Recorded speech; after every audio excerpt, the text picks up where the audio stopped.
The big question is, are we building cities around roads, or are we building roads around cities? Are we building cities as places to live, or are we building them as places to drive? It's not just about the car, it's about cycling, it's about walking, it's about having a connectivity that oftentimes roads didn't consider. If the city could make the commitment to do something a little bit bigger than just replace a highway bridge with a highway bridge, that has huge implications for the future. We want to make this a place that people don't hold their breath while they walk through. We want this to be a place that people seek out. I'm Pete O'Shea, I'm a landscape architect here in Charlottesville, and I run a firm named SiteWorks. And I'm Jim Rounceville, and I'm an architect in Charlottesville. When we began work on the project, we were asked to consider a lot of information that was coming from the public that varied greatly, from people who wanted a bridge replacement to people who wanted no bridge at all, to sets of conditions that everybody wanted. They asked for a gateway, they asked that we maintain the views, and they asked for something iconic, cool. People really wanted to see something different. I moved to Belmont because I wanted to walk. I wanted to walk, to the parks. I wanted to walk downtown.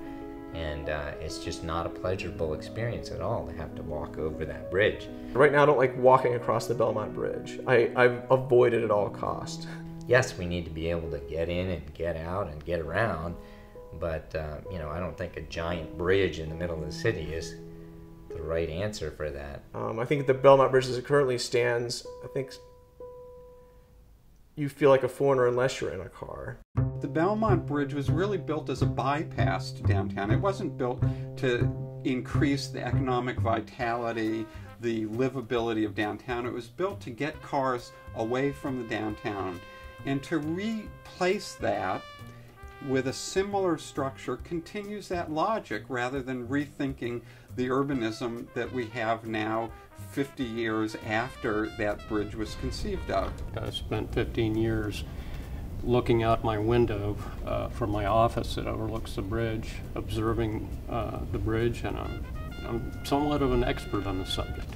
The opportunities for this bridge project are enormous. In some ways, it's kind of regrettable that we think of it as a bridge project, because the more we bridgeify it, the less we're going to really produce something that changes community. We should think of it as a passageway, as a conduit, as a unifier. A bridge is just something to get things from one side to the other, and this is not at all what this project is about, I don't think. There's an opportunity here that I think is historic.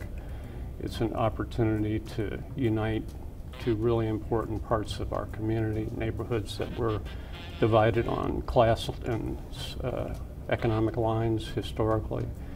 They're sort of bisected by this ugly industrial remnant of the railroad. We can transcend that with a bridge design that's really a passageway that unites two neighborhoods. That's my hope. There is a huge zone right now that is kind of bounded by the underneath area of the existing bridge that is lost. It's a no man's land. And if we put back an above grade bridge high enough to get up above those railroad tracks, then that's going to remain a no man's land. We've got this marvelous pedestrian mall. Why not extend that experience? And this effort ought to be about putting, and again, the public has said, pedestrians first, cars third. By going under, you simply lower the priority of the car and elevate the priority of the pedestrian. We need to be creating a sense of connection, a sense of being part of something instead of separating barriers. We need to create beauty and not invitations for ugliness, which is what is going to happen with almost any bridge that you put up. It's a barrier. That thing is a barrier. The idea came from the community. You know, when you have an overwhelmingly popular desire to get rid of the bridge, it was really it's the only choice. There are a lot of underpasses very much like this in Charlottesville. In fact, there are more underpasses that navigate roads through the railroad than there are overpasses. So it's actually a more common solution. You go to the corner, you go over to the bypass, you go to Preston Avenue, you go to Cherry Avenue, and most of them, maybe other than the bypass, also accommodate pedestrians and bicyclists. It's the more common way. It's not that long. It's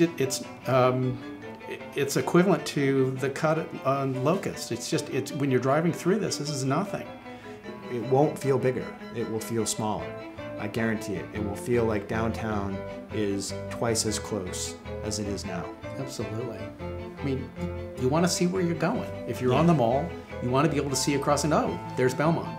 And it was remarkable because I was up on the balcony of the Inova building and looking out, and I had never been up there, and I was stunned because the pavilion is right there and the mall is right there. So Pete's absolutely right. If you take all that,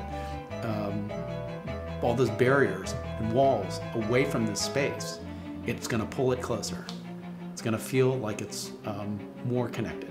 You know, we want this to be a place that changes everything around it because everyone starts to see the possibilities as soon as you make that first change. Say what you will about the pavilion itself, but the ramps and the stairs and the connection that's there, re-sculpting that edge, will be so much nicer than what's there now. The view won't be while you're driving, the view will be if you're walking and riding your bicycle. Driving in from Monticello, you're driving along a residential street that's essentially a residential street wall, and you arrive at Gibson's, and all of a sudden there's a moment where the landscape breaks, and you now have a framed view of downtown on axis with the pavilion. So if you can imagine that barrier of a bridge being removed, and you now have got this elegant sculptural piece of a pedestrian bridge in front of you, that's your gateway. We have to make sure that the elements of the landscape that exist now, that in many ways have been encumbered by the bridge and have been reduced in their capacity to be important visual landmarks, they can be uncovered and made even more powerful if you take the road down. If you can say it's the restoration of a cultural landscape, you're trying to atone for these mistakes that were made at the height of car culture. This is it. This is your opportunity to do this.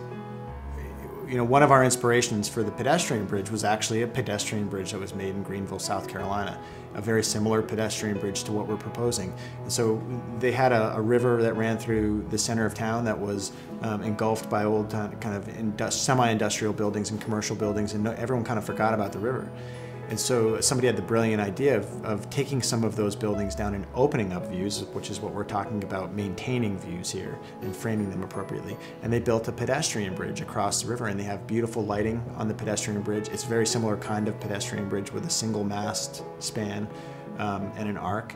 And if you talk to anyone in South Carolina, they all know this bridge. The bridge is on every photograph of the city. Everybody talks about their bridge. They love it. And it's transformed the sensibility of this downtown. A park ended up emerging around the base of it all along the river. It transformed people's perception of downtown Greenville. How it's lit at night will be probably one of the most, I would predict, one of the most photographed moments in Charlottesville after it's built. We have nothing like this in Charlottesville, and this could be wonderful. The grade separated pedestrian-only bridge is a way of delivering on that promise, and it's also an invitation. It says, we understand that you're arriving by foot, and we're happy to work with you. Welcome to downtown Charlottesville. Of the three proposals on the table, the underpass proposal I think is preferable. It gets closest to letting us build the city and develop the city in a way that's appropriate, that will reinforce the strengths of the downtown. I think that that's our best bet of the proposals that are on the table. By far the better design, in my view, is the underpass option.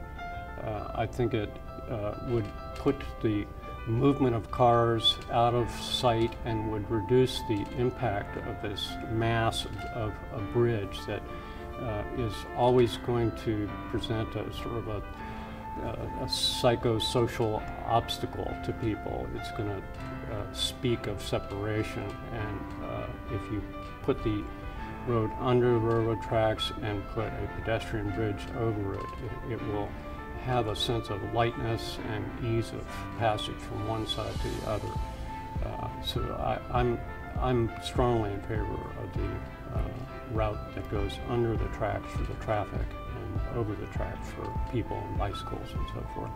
I personally love the idea of a tunnel, of an underpass. But to me, it opens up the vistas a bit more. You don't have this kind of big thing hanging over the railroad tracks. The underpass would allow a different way of seeing that space, possibly a different way of utilizing those spaces. Right now you have a barrier. You cross the gap.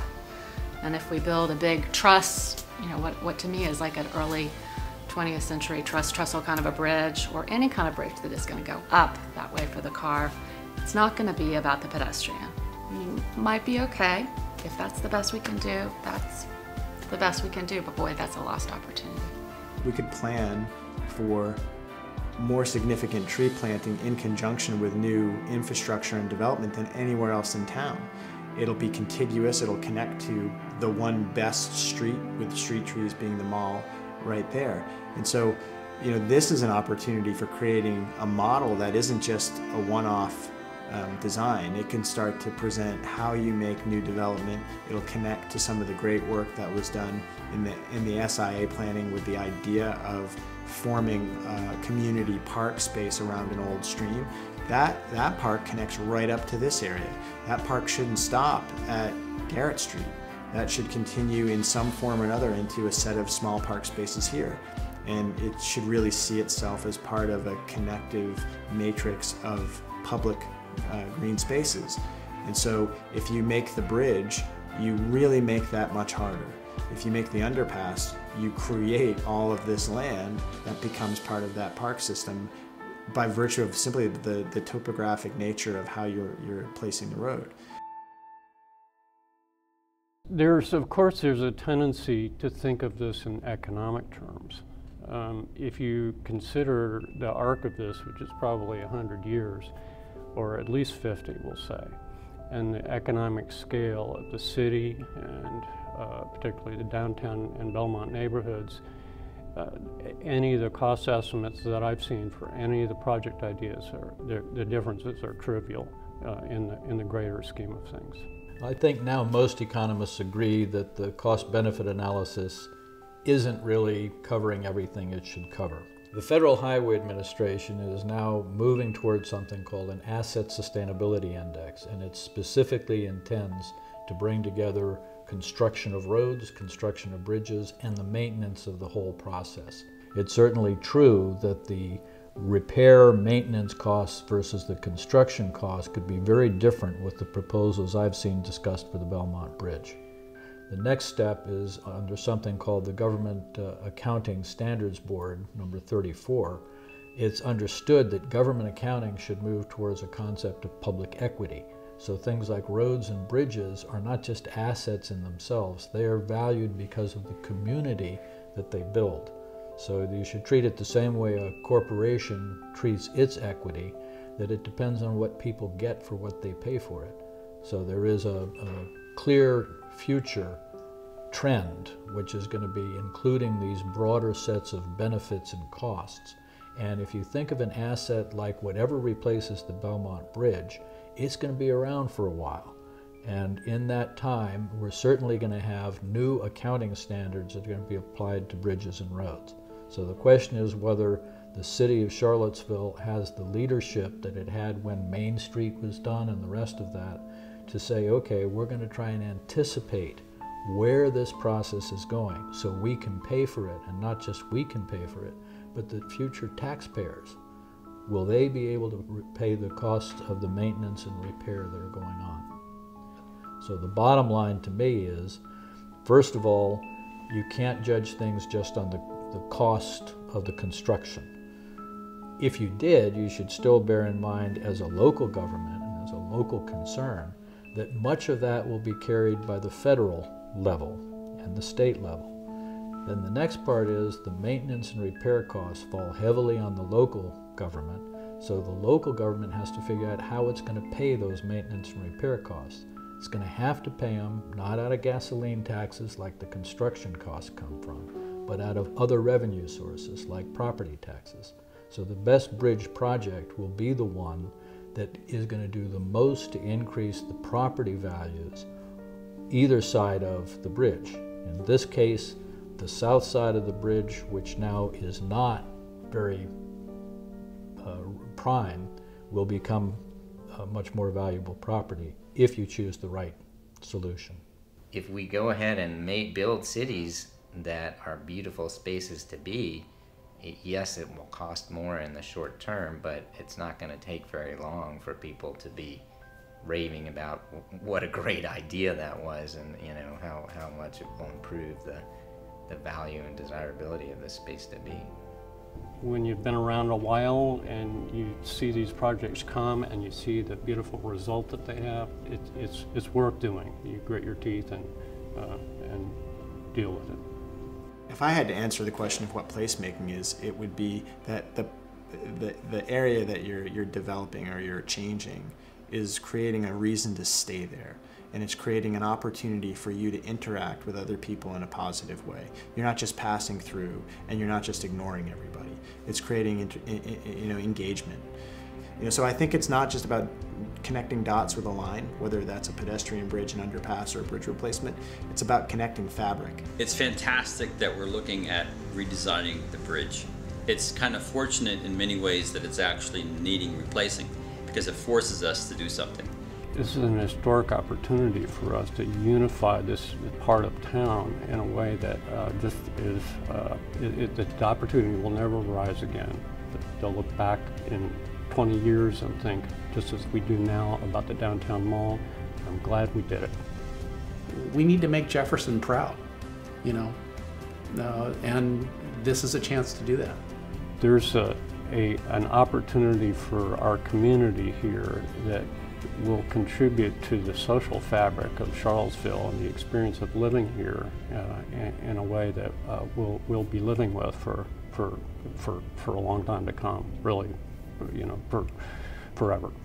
One of the messages that I feel like is sent out a lot is that, oh, it's too late, we can't do anything about that now, we'll think about it on the next project. Well, that's just not true. And it's definitely not true here. We've got plenty of time to make a great project out of the bridge. We should strive to be as excellent as we can be. We need to stop using conventional planning to accommodate conventional decisions about transportation in our community and start building a community that understands that transportation is only one part of the equation. It's only one part of the urban fabric, only one part of the urbanism that is Charlottesville. With all due respect, I don't think the parties are as far apart in Charlottesville as many of the places I've seen and worked.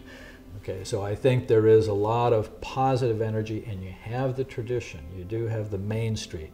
And I think you'd find whether it's a government bureaucracy like the Federal Highway Administration or state departments of transportation, they all get the message that something has to change. They're all looking for a way. And one of the interesting things could be, in a place like Charlottesville, you can be a test case. You can try and say, okay, we know that we're not exactly fitting the rules the way they have been, but if everybody knows the rules are going to change, you look for an example like Charlottesville with this bridge, and you say, let's get a little creative. And it's not that big of a difference from what I've seen, by economic terms, not accounting, which option you choose in the construction cost. I think if you did a full cost accounting of these projects, the underpass thing would be so much cheaper in the full cost accounting.